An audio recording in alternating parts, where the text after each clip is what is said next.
Hello दोस्तों, स्वागत है आपका हमारे इस चैनल में। आज हम मानक हाइड्रोजन इलेक्ट्रोड इसको पढ़ाई करेंगे। ठीक है, क्या होता है मानक हाइड्रोजन इलेक्ट्रोड? एक शब्द यहां पर आया है, शब्द आया है क्या? मानक। अब समझेंगे कि ये मानक क्या होता है। तो मानक क्या होता है? अभी हमारा दोस्तों 2023 चल रहा है कि नहीं चल रहा है? तो कैसे चल रहे हैं? 2023 ईस्वी में हम लोग हैं, तो कहीं से तो शुरू हुआ होगा, तो कहां से शुरू हुआ है? 0.00 ईस्वी से शुरू हुआ है। इसका मतलब हमने इसको मानक माना है। इसको मानक मानकर हम चल रहे हैं और हमारा जो सन है 1 2 3 4 5 6 करके चल रहा है। कहां तक आ गया? 2023 आ गया। तो हमने मानक किसको माना? 0.00 ईस्वी को मानक माना। तो ये जो है ईसा मसीह का बर्थडे है भैया। ईसा मसीह जो थे उनका क्या है दोस्तों? बर्थडे है। तो इनके जन्मदिन को क्या माना गया? तो 0.00 ईस्वी माना गया। इसके पहले जो होता है वो ईसा पूर्व कहलाता है। क्या कहलाता है दोस्तों? ईसा पूर्व। इधर के पहले ऐसा चलता था, कैसे? जैसे कि 500, जैसे कि 540, कम करो, 539, 538, ऐसा करके 0 आता था। तो पहले जो सन था ईसा पूर्व में उल्टा चलता था। अभी 2023 के बाद 2024 आएगा, लेकिन पहले 540 के बाद 539 आता था। समझ आए दोस्तों? तो ये क्या था? ईसा पूर्व की बात थी। ये जो है वो ईस्वी की बात है। ईसा पूर्व में सन उल्टा चलता था और ईस्वी में सन जो है वो सीधा चलता है। ठीक है दोस्तों, तो हमने किसी चीज को मानक माना है। किसको मानक माना है? ईसा मसीह के बर्थडे को मानक माना है। इसके पहले जो था वो उल्टा चलता था, माइनस में चलता था। अभी जो चल रहा है वो प्लस में चल रहा है। एक एक जुड़ रहे हैं ना, 23 के बाद 24, 25, 26, तो पॉजिटिव है। इसके पहले उल्टा चलता था, 40 में कम करो, -39, तो माइनस। समझ आए दोस्तों? ये जो है इसको हमने क्या माना? मानक माना। तो ये जो है वो मानक है। किसी को आधार माना जाता है, उसके आधार पर किसी चीज की तुलना किया जाता है, तो वो जो होता है वो मानक होता है। तो उम्मीद है आपको मानक क्या होता है वो समझ में आ गया होगा। तो यहाँ एक शब्द है मानक हाइड्रोजन इलेक्ट्रोड। तो हमने मानक माना है, जैसे यहाँ पर मानक माना था, किसके बर्थडे को माना था? ईसा मसीह के बर्थडे को मानक माना था। तो यहाँ किसको मानक मानेंगे? हाइड्रोजन को मानक मानेंगे। किसको मानेंगे? हाइड्रोजन इलेक्ट्रोड को मानक मानेंगे। तो इसलिए इसको बोलते हैं क्या? मानक हाइड्रोजन इलेक्ट्रोड। अब क्या होगा? मानक क्यों माना गया? इसको समझ में आ गया होगा आपको मानक क्यों माना गया। मानक नहीं मानते तो हमको पता कैसे चलता है सन कैसे चल रहा है? कुछ तो करना पड़ेगा ना, कुछ तो करना पड़ेगा, तब जाके 2023, 2024, 2025 ऐसा तो आएगा ना। समझ में आ रहा है दोस्तों? ठीक है। अब क्या होता है? इलेक्ट्रोड ही हो। यहाँ पर हम क्या होते हैं?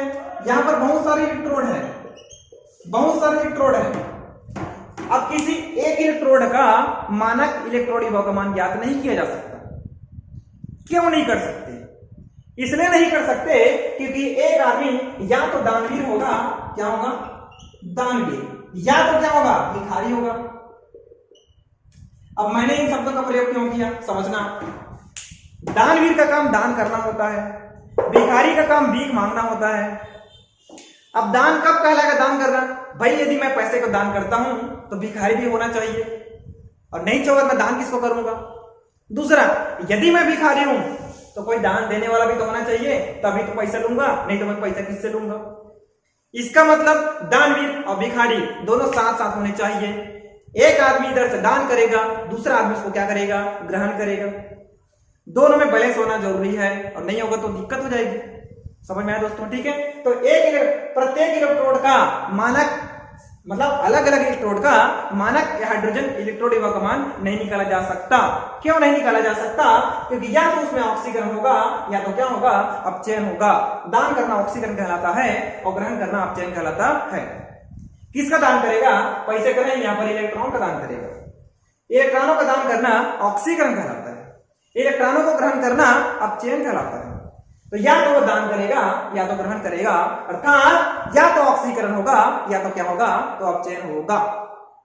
समझ आया दोस्तों? ठीक है। तो मैंने क्या बोला? किसी एक तत्व का इलेक्ट्रोड विभव का मान नहीं निकाला जा सकता, क्योंकि या तो वो देगा या तो ये लेगा, या अर्थात या तो उसमें ऑक्सीकरण होगा या तो क्या होगा?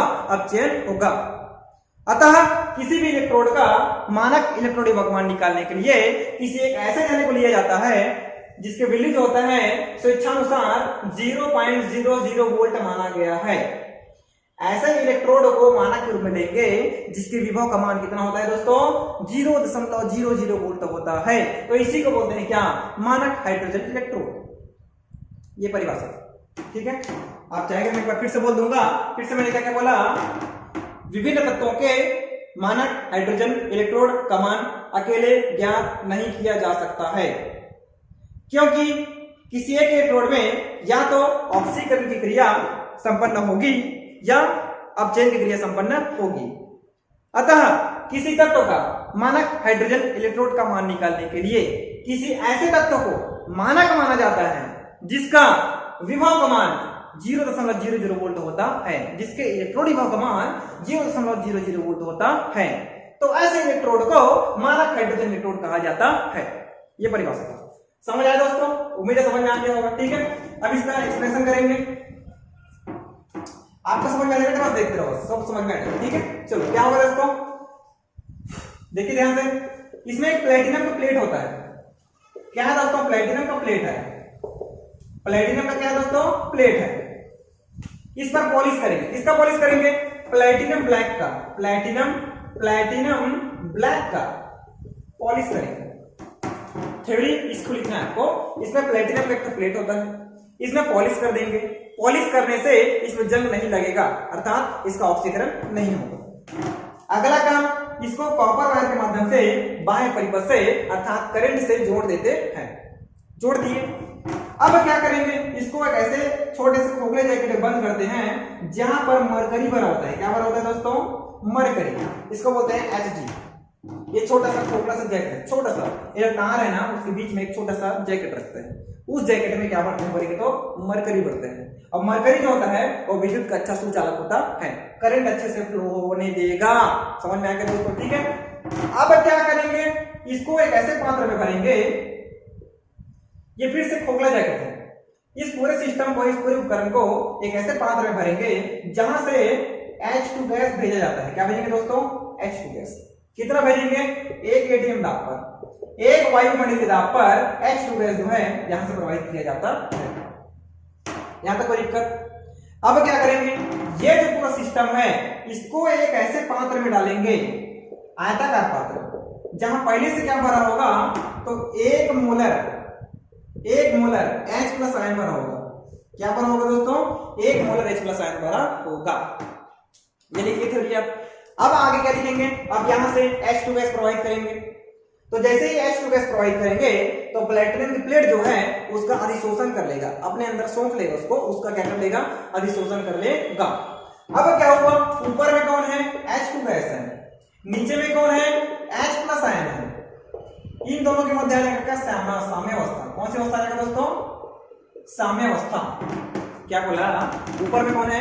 H2 गैस, नीचे कौन है? H plus ion. दोनों के बीच में क्या आ जाएगा? साम्यावस्था। अब साम्यावस्था क्या होता है? साम्यावस्था क्या होता है? जब लेन देन की क्रिया समान होती है तो वहां पर साम्यावस्था स्थापित हो जाती है। कैसे? मैंने आपको 50 रुपए दिया, आपने मेरे को 50 रुपया रिटर्न कर दिया, मैंने फिर दिया, रिटर्न किया, दिया, रिटर्न किया। तो ये जो लेन देने का प्रोसेस है वो चलते रहता है। ये कहलाता है क्या? साम्यावस्था कहलाता है। कैसे? H प्लस जो है, H प्लस, तो यहां से देखो बाहर से H2 गैस अंदर आ रही है और अंदर का H2 गैस जो है वो बुलबुले के फॉर्म में बाहर चला जाता है। समझ आया? H2 गैस अंदर आती है और जितना अंदर आएगा उतना ही H2 कहां जाती है? बाहर जाती है। अतः ऊपर में कौन होता है? H2, नीचे कौन होता है? H plus ion. ये जो H प्लस आयन है H2 गैस बन के कहां बाहर जाएगा? ऊपर, बुलबुले के फॉर्म में बाहर जाते जाएगा। तो एक अंदर आएगा, बाहर जाएगा, अंदर आएगा, बाहर जाएगा, अर्थात साम्यावस्था स्थापित हो जाएगा। समझ आया दोस्तों? अब क्या करेंगे, अब क्या होगा? H2 गैस प्रवाहित हुआ तो ये अंदर आ गया। अब यहां पर क्या होगा? ये जो इलेक्ट्रोड है दो प्रकार का काम करेगा, एक बार एनोड और एक बार कैथोड। तो जब ये हाइड्रोजन इलेक्ट्रोड एनोड का काम करेगा तो इसमें ऑक्सीकरण होगा। क्या होगा? ऑक्सीकरण। और ऑक्सीकरण में क्या होता है? इलेक्ट्रॉन का दान होता है। तो ये जो H2 है ये 2 इलेक्ट्रॉन को दान करेगा और 2H प्लस बन जाएगा। कब? जब इसमें ऑक्सीकरण होगा तब। कोई दिक्कत दोस्तों? अब क्या होगा, जब इसने दान किया है तो ये तो ग्रहण करेगा ना, तो ग्रहण कौन किया है, तो ये जो H प्लस है, ये जो H प्लस है उस 2 इलेक्ट्रॉन को ग्रहण करेगा और H2 बन जाएगा। समझ आया? ये कब होगा, ये होगा अपचयन। क्या होगा, अपचयन। इसने दान किया, इसने ग्रहण किया, इसने दान किया, इसने ग्रहण किया। ठीक है दोस्तों, ठीक है। अब बैलेंस करेंगे, 2 ठो माइनस है, इलेक्ट्रॉन 2 ठो है, 2 ठो इलेक्ट्रॉन 2 माइनस है, ये 2 होना चाहिए 2 प्लस। अब 2H है, 2H बैलेंस है। समझ आया दोस्तों? हो तो गया, ये तो लिखना है, इतना खत्म। तो ये जो है मानक हाइड्रोजन नेटवर्क का क्या प्रदर्शन है, समझ में आ गया? ठीक है। अब सेल को कैसे बनाओगे, तो शुरू में कौन था, ऊपर में H2 गैस था, बीच में कौन है, प्लेटिनम की प्लेट है, नीचे में कौन है, 2H प्लस आयन है। तो ये जो है वो सेल का प्रोडक्शन। समझ आया दोस्तों? इस प्रकार से मानक हाइड्रोजन इलेक्ट्रॉन खत्म हो जाता है। एक बार मैं फिर से रिवीजन मार देता हूं। ठीक है, मैंने क्या क्या बोला उसको मैं एक बार फिर से बोल रहा हूं। ठीक है, देखिए इसमें प्लेटिनम का प्लेट होता है, इसमें प्लेटिनम ब्लैक की पॉलिश कर देते हैं, पॉलिश करने से इसका ऑक्सीकरण नहीं होता, इसे कॉपर वायर के माध्यम से बाएं परिपथ से जोड़ देते हैं, इसे एक छोटे से खोखले जैकेट में बंद कर देते हैं जिसमें मरकरी भरा होता है। अब इसके ऊपर में फिर से एक खोखला जैकेट रखते हैं जहां से H2 गैस जो है वो एक एटीएम दाब पर प्रवाहित किया जाता है। अब इस संपूर्ण उपकरण को एक ऐसे आयताकार बर्तन में भर देते हैं जहां H प्लस आयन 1 मोलर भरा होता है। अब H2 गैस को प्रवाहित होने देते हैं जिससे प्लेटिनम की प्लेट इस H2 गैस का अधिशोषण कर लेता है, जिनसे दोनों के बीच में साम्य अवस्था स्थापित हो जाता है। जब यह एनोड की तरह काम करेगा तो ऑक्सीकरण होगा जिसमें 2 जने का दान होगा, और जब ये कैथोड की तरह काम करेगा तो अपचयन होगा जिसमें 2 जने को क्या करेगा, ग्रहण करेगा। और होने वाली सेल अभिक्रिया निम्न है, ये लिखा है। समझ आया दोस्तों? तो उम्मीद है आपको मानक हाइड्रोजन इलेक्ट्रोड समझ में आया होगा। अच्छा लगा तो लाइक करो, सब्सक्राइब करो, अपने दोस्तों को शेयर कर दो। ठीक है, ठीक है, तो फिर मिलते हैं नए वीडियो में।